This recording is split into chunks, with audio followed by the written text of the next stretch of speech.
Oke.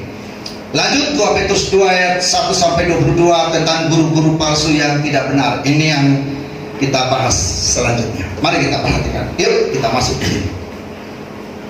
Nah, jadi guru-guru palsu ini atau pengikut-pengikut Kristus yang tidak benar ini adalah orang-orang yang tadinya berasal dari antara kita. Dari antara kita itu disebut apa? Kristen. Rasul Petrus menulis suratnya itu orang-orangnya mereka berasal dari kita. Apa yang mereka lakukan? Mereka mau akan memasukkan pengajaran-pengajaran sesat yang membinasakan. Bahkan mereka akan menyangkal penguasa yang telah menebus mereka. Bukankah ini Kristen? Siapa penguasa yang menebus mereka? Hanya Yesus. Nah, Petrus menulis dan berkata, mereka ini telah menyangkal penguasa yang telah menebus mereka. Yesus katakan, waktu dia mau berangkat ke surga, dia berkata kepadaku, telah dikembalikan. Terjemahan Alkitab terjemahan baru berkata, kepadaku telah diserahkan, telah diberikan. Tapi terjemahan saya berkata, kepadaku telah dikembalikan segala kuasa yang ada di surga, di langit dan di bumi, bahkan di bawah kolong bumi. Jadi Yesus kembali menjadi Allah, menyatakan diri menjadi Allah, dan dialah penguasa atas kehidupan. Dia yang bisa berkata, hai yang mati bangkit dan hiduplah kembali. Katakan amin. Dia yang bisa membalikkan segala sesuatu dari yang tidak ada menjadi ada. Bahkan dia berkata kepada pemimpin-pemimpin agama Yahudi, sebelum Abraham ada, aku telah ada. Kaget mereka, saudara. Karena itu penguasa yang menebus mereka yang mereka sangkal dengan jalan demikian mendatangkan apa? Kebinasaan. Hati-hati. Dan dicatat orang-orang yang tadinya sudah masuk dalam golongan pengikut Yesus, mereka menyangkal itu tidak akan selamat.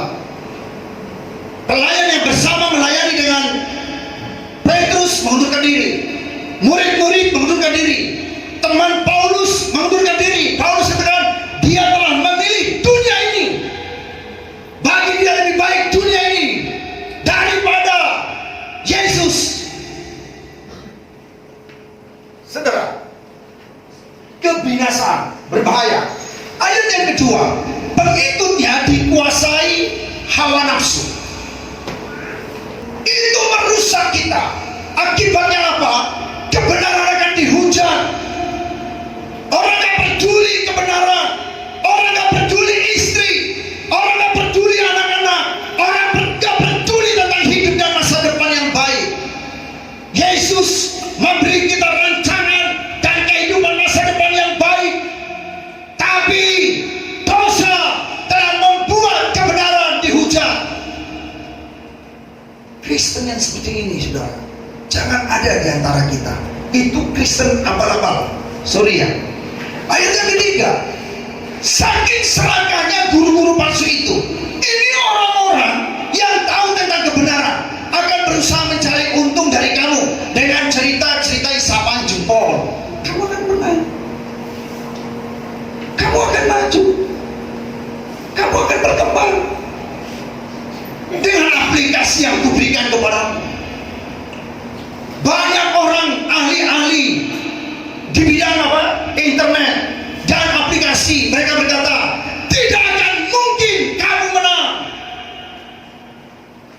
Kamu dikasih menang pertama untuk membuat kamu kecanduan, dibuat menang 2 kali supaya kamu kecanduan. Tapi dari menang kamu 1, 2, 3 kali, kamu akan diambil dari hidupmu, rumahmu, hartamu, cintamu terhadap istri dan anakmu, atau terhadap suami dan anakmu. Habis semua dikuras.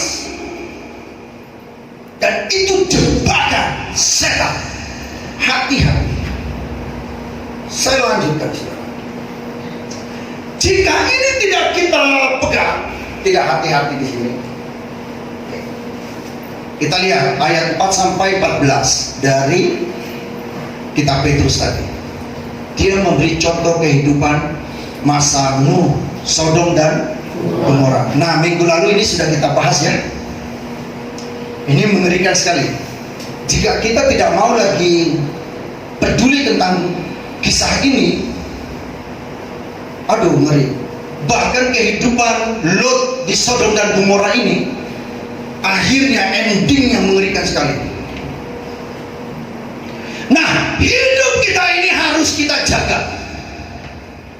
Jagalah pikiran, hati, perasaan kita.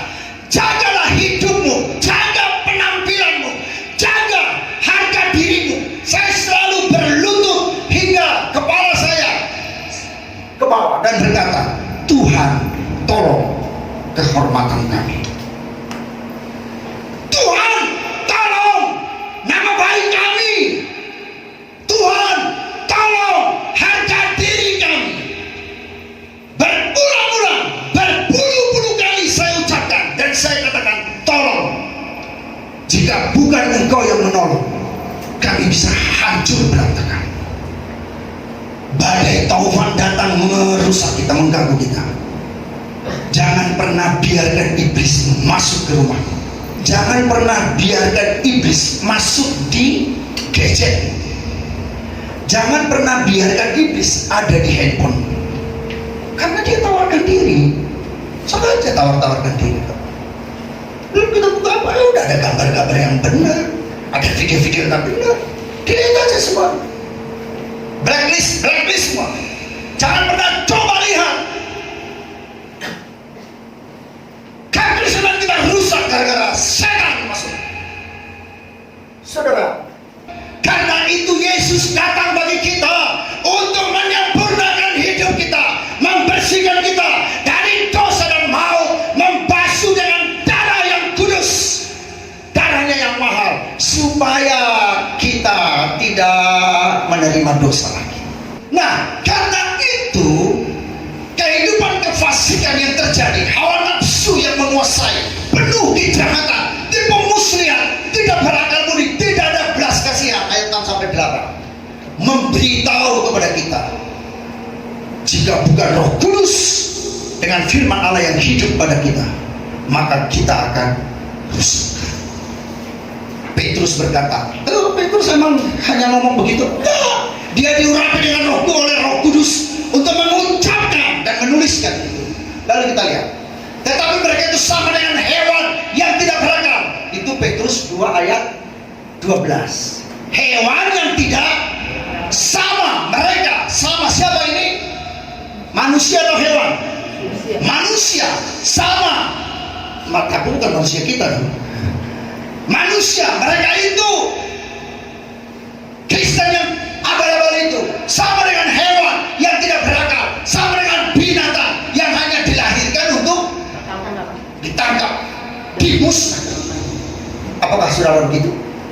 Oh tidak dong, kita ini diselamatkan untuk masuk surga. Sementara kita belum masuk surga, maka kita beraktivitas, berkarya, membuat kehidupan kita berarti. Jika satu hari kelak kita sudah tua, hidup tak berdaya lagi, hidup ini sudah jadi berkah. Nah kalau hidup saudara sia-sia, ngapain? Lebih bagus mati aja sekarang daripada sia-sia. Gak ada guna. Saya juga ke anak-anak saya ngomong keras, gak ada guna. Gimana? Ya makanya kita berjuang, bertanding, bertarung, pertandingan yang benar, bukan yang tidak benar. Karena Tuhan ajarkan pertandingan yang benar. Mereka menghujat apa yang tidak mereka ketahui, sehingga oleh perbuatan mereka yang jahat, mereka sendiri akan binasa seperti binatang. Ya. Jadi manusia yang terlihat Kristen jadi seperti ini, ngeri sekali. Gitu ya. Ayat 13. Dan akan mengalami nasib yang buruk sebagai upah kejahatan mereka, berpoya-poya pada siang hari. Ada di antara kita yang seperti itu. Hah? Siang hari berpoya-poya, bukan kerja, berpoya-poya. Hah? Seperti saya cerita minggu kemarin, orang yang berpoya-poya. Dan berpoya-poya itu pada siang hari dianggap apa? mereka semua kenikmatan, senang, gembira, mabuk. Sampai saya ngomong, Bapak Ibu, maaf ya, merokok itu dosa. Jadi mereka itu disebut adalah kotoran dan noda yang mabuk dalam hawa nafsu yang tidak bisa mereka kuasai. Kalau mereka itu duduk makan minum bersama-sama dengan kamu, ayat 14, maka mereka penuh nafsu zina dan mereka tidak pernah jemu berbuat dosa. Wah, ngeri sekali. Memikat mereka orang-orang yang lemah, hati mereka telah terlatih dalam keserakahan. Mereka adalah orang-orang yang tertutup. Selanjut ayat 15, oleh karena mereka telah meninggalkan jalan yang benar, maka tersesatlah mereka, lalu mengikuti jalan Bileam anak Beor yang suka menerima upah untuk perbuatan yang jahat. Boleh saudara terima upah? Boleh. Tapi untuk apa? Untuk upah yang halal, yang benar.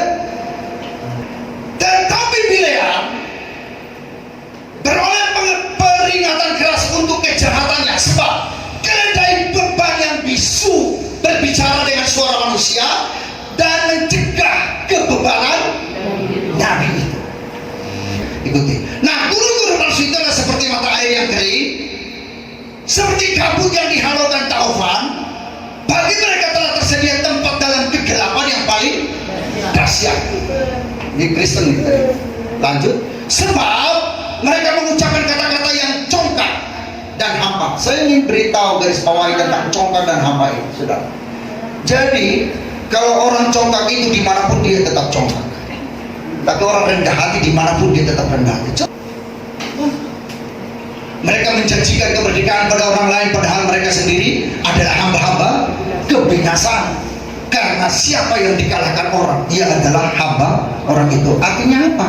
Ini sebenarnya dalam terjemahan yang saya baca ini, jika iblis telah menaklukkanmu, maka engkau telah dibawa di dalam taklukannya, kekuasaan. Ini terjemahannya begitu. Tapi terjemahan baru kan begini nih, mereka menjanjikan mereka pada orang lain, padahal mereka sendiri adalah hamba-hamba kebinasaan. Karena siapa nih? Dari sini nih, karena siapa yang dikalahkan orang, ia adalah hamba orang ini. Ini sebenarnya bicara begini, jika engkau sudah dikalahkan oleh iblis, maka engkau menjadi hamba iblis dalam hawa nafsu.